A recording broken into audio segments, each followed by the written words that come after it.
If you're jobless and you know to clap your hands. If you're working a job you hate but you can't quit cause you got bills to pay and mouths to feed, clap your hands. If you don't know what the hell you're doing with your life and afraid that life's just passing you by. Hello, my name is Christine and I am unemployed, a struggling YouTuber, and a beginner freelancer. Failure! So I am in no way qualified to give anyone career advice, but we all have to start from somewhere, and so I bring you advice from other employed, successful women to guide us. In this video, I will focus on two topics: job interviews for those who want to get a job, and advice for freelancers who want to get work online. So if this interests you, follow along. This is my full process on how I prepare for an interview. This has helped me land my last 3 full-time jobs. You're going to break up your preparation into 4 sections. Starting off with the basic components, tell me about yourself is your elevator pitch and your strengths and your weaknesses. The good thing about this is that it won't change very much for different positions that you're interviewing for. Next, you're going to take 10 minutes diving into the company's website. What is it about them, their values, any projects that they're working on right now that really piques your interest and you can talk about in your interview?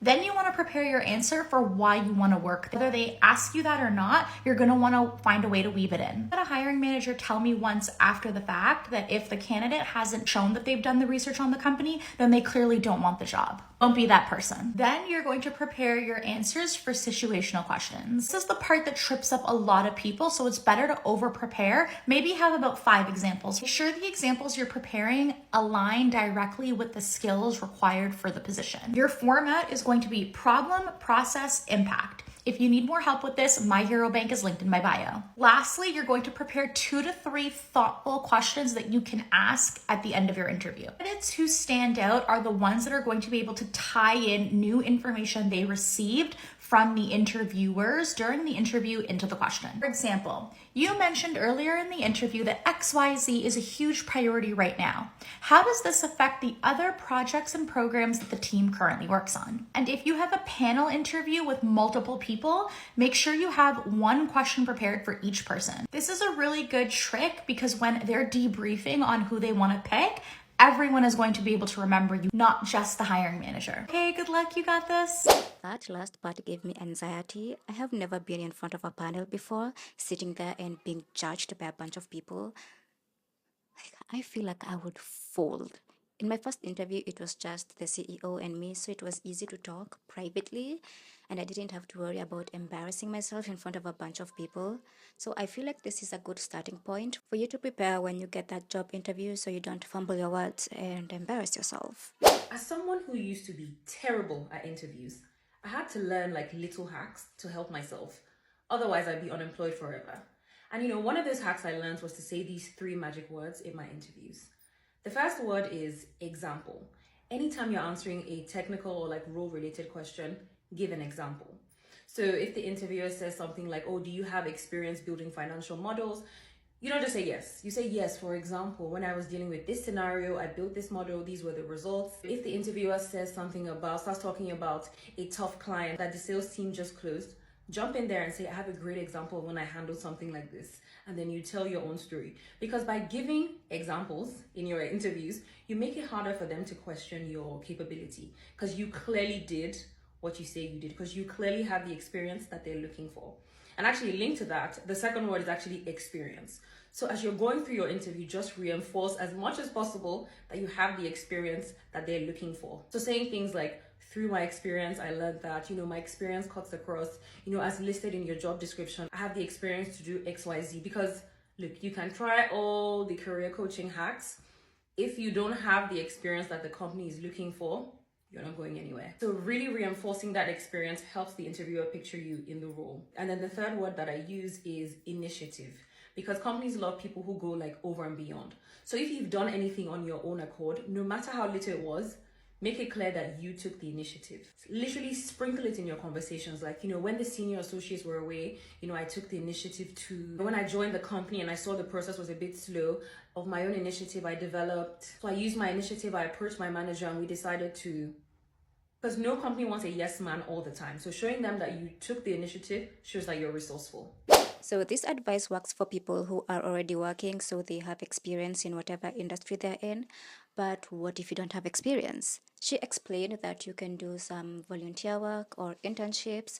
You can also build a portfolio with a case study and apply your skills and present that. So, for example, if you want to be a data analyst, you can Google case studies on, let's say, consumer behavior and then try to make your own conclusion and data visualization and present that. So, at least the company knows that you know what you're doing. And that's what I'm doing right now. So, We've come to the end of the interview. Do you have any questions? What key objectives is the new hire expected to achieve within the first 6 to 12 months of employment? What is the most challenging aspect of this role and why? How do you see the company evolving over the next 5 years and what are the challenges to that? Personally, what made you join this company? In what area do you think the new employee will make the biggest impact? How do you see the team growing within the next 12 to 18 months and what are the challenges to that? What do current employees say they like about this company? How difficult has it been to hire for this role? What are the next steps in this interview process? Why did this position become available? Always ask questions at the end of an interview.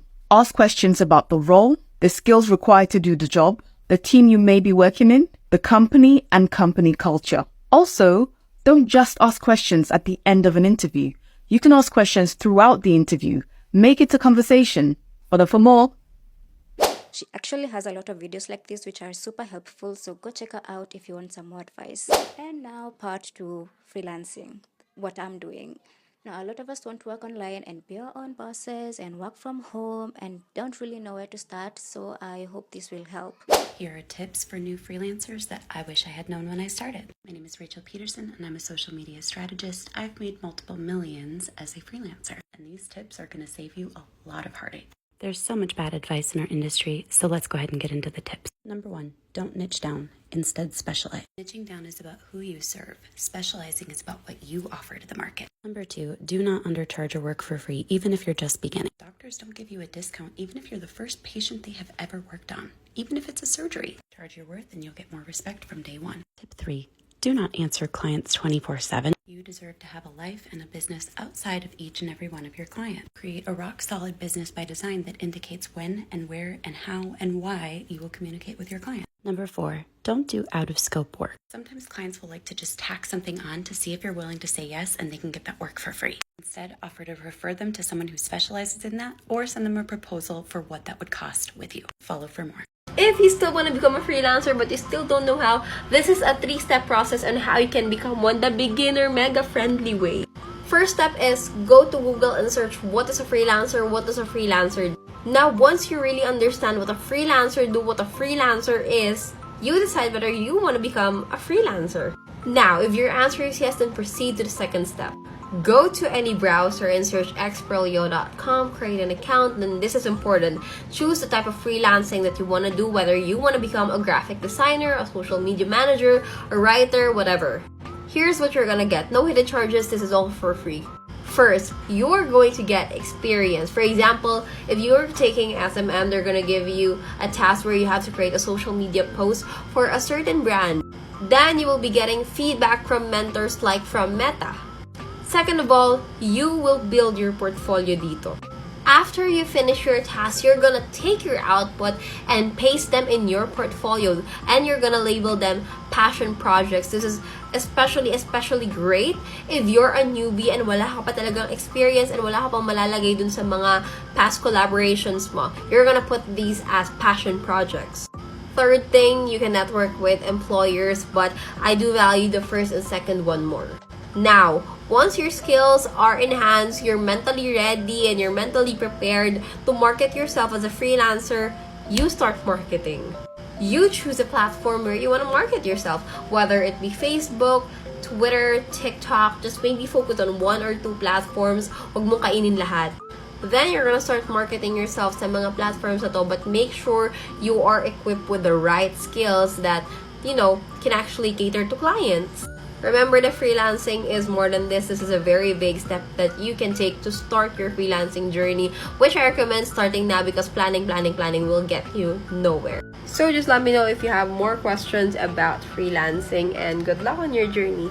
Bye! I like this advice from both women. I already have picked my area of specialization and I'm in the process now of building a portfolio. I did sign up for Expertilio 2 days ago and I looked at it, and yeah, they do offer projects for you to do. I'll put them up on the screen, so it's a good way to build experience. Welcome to Freelancing for Beginners. I'm going to take you through step by step how to get started freelancing. Now you might be saying to yourself, well, what is freelancing, Alex? I don't understand. Freelancing is when any person sells a skill directly to a client without a middleman, aka a corporation taking a cut in between. It can be somebody who freelances designing logos. It could be someone who freelances cleaning houses. They are a person working on their own. They are not affiliated with any other company or brand. Nobody else is taking a percent off of them. They are their own business. They are a business of one. I've been doing this for almost 8 years now. I have been freelancing on sites like Fiverr, Upwork, LinkedIn, and my Fiverr profile alone has made close to $1.5 million in those 8 years. Mind you, in the last 2 years, I have been working with the team. Now, that's more advanced stuff. The team will get into that as I progress with these tutorial videos. But starting out, let's say you're a brand new freelancer right now. What the heck should you do, or how do you get started? There's 2 very important things you need to worry about if you want to get started freelancing and actually if people pay you. The first is deciding what it is you're going to sell. And the second is having a portfolio to prove to the client that they can trust you and pay for your services. Let's start with figuring out what you're going to sell. So I love to use Fiverr for researching what people are doing. Since there's a ton of freelancers on here, I find it to be a really great place for this. And it's also free to do this. Okay, so let's say you're sitting here going, I don't know what to sell. All right, well, first you're going to grab a journal and a pen and start writing down in it things that make you happy, things you're passionate about, things that bring you joy. Once you've done a little brain dump, you're going to come up here to the search bar and look up whatever it is that makes you happy. All right, so let's say for me, it's writing.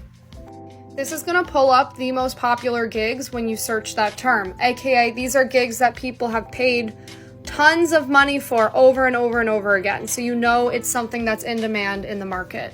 You are going to repeat this process with a few different services. Okay, so you have like 2 services that you think you want to sell. Good. But let's say nobody wants to pay you yet. How the heck do you get a portfolio? There are 2 things you can do in this instance. Number 1 is obviously message friends and family. Ask anybody if they need that specific service done for free in exchange for using their name in your portfolio. I promise you, you know someone who needs free work. You can also create a spec piece, which stands for creating work on speculation. What this means is you pretend your ideal client, maybe it's Amazon or Apple, comes along and asks you to design a logo or write a press release for them. You go ahead and complete the order as if they did, even though they didn't. And when you're done, you polish it, make it look all nice, and you throw it in that portfolio. Now you might be saying, well, where do I host this portfolio? On all of these freelancing sites, there is a section to upload it into your profile, so don't worry about that side of it. The more portfolio samples you can present to clients, the more they are going to trust you and the more likely they are going to work with you. I will tackle pricing, marketing, your self-imagery, and all of that in the videos to come, so follow for more freelancing tips and help. Now you have the skills, you have a portfolio. How do you get these clients? I mean, aside from Upwork and Fiverr, and I think this video explains it best. And basically you do lead generation by creating awareness, and that you create awareness by advertising or marketing. This is just explaining it simply. And you advertise or market to 2 categories of people. This is people who know you and people who don't know you. That is just the 2 categories. There is no other categories. And then there's only 2 methods of reaching them. One-on-one, this is one-to-one. Like, for example, when you're speaking to someone face-to-face or speaking to someone via messaging. The other method is one-to-many. This is, for example, like right now I'm creating a video from myself to the people that will view. This is one form of lead generation. Basically, when you reach people who know you through one-on-one, it's called warm outreach. And basically, warm outreach are one of the easiest people to sell to because they know you. People like buying things from people they know. That is one thing you're supposed to know. One-on-one, the other method for one-on-one for people who don't know you is called outreach. And this is where you reach out to people who don't know you. I will explain this because this is one of the methods I use. The other one is one-to-many, free content. This is where you're like creating content for people on social media, for example, saying I'm a graphic designer, I do this and this, I create logos, I create maybe websites and stuff. You tell people what you do. This is, by the way, even as a social media manager, like you fall under the lead generation category because you're generating leads for a business. The other one is paid ads. And by the way, if you know how to run ads really good, it is a good high income skill because it falls under lead generation. I said in a video that whatever thing you're doing, if you're generating clients for a business, they will pay you well and you will be in demand because a business is not a business if it doesn't have clients. That is one thing you're supposed to know. Okay, back to cold outreach. This is what I do, and it's one-on-one because basically you can reach out many people, but then when it comes to their inbox, it is coming to them as one person to one person. And for this, you can even generate leads. You can scrape many sites. You can get even 10,000 leads, and then you qualify them. There are many things to qualify leads, like for example, their budget, their needs, and you qualify them by seeing if you can help them, if they are your ideal clients. Because when you're offering something, you have to know your ideal clients so that you can be able to offer that thing to them and they can be able to buy that service or product from you. Another thing is, this is where the softwares and AIs that I talked about yesterday come in. They basically help you in cold outreach. They automate your DMs, they automate your emails and everything. There are many softwares that you can use, and I've seen that many people are requesting me to create videos on that. I will do that. Just give me some time. So I think that's it for today. If you have questions, let me know. I hope this was useful. Just wanted to simplify the process for you. So yeah, that's it. Okay, so at this point, no one knows me. The only thing that will work for me, I did try reaching out to potential clients for the first time on Instagram, and it was terrifying, let me tell you. DMing them and putting yourself out there, and also following related niche pages and complimenting them to warm them up, because we have to do what we have to do because we have to make it. You are not alone. We are on the same journey here, and I hope this was helpful to you. If you have any advice that you'd like to give, please tell us down below. Let us know. And if you like this video, subscribe and support this small struggling YouTuber. And I will see you next time. Bye.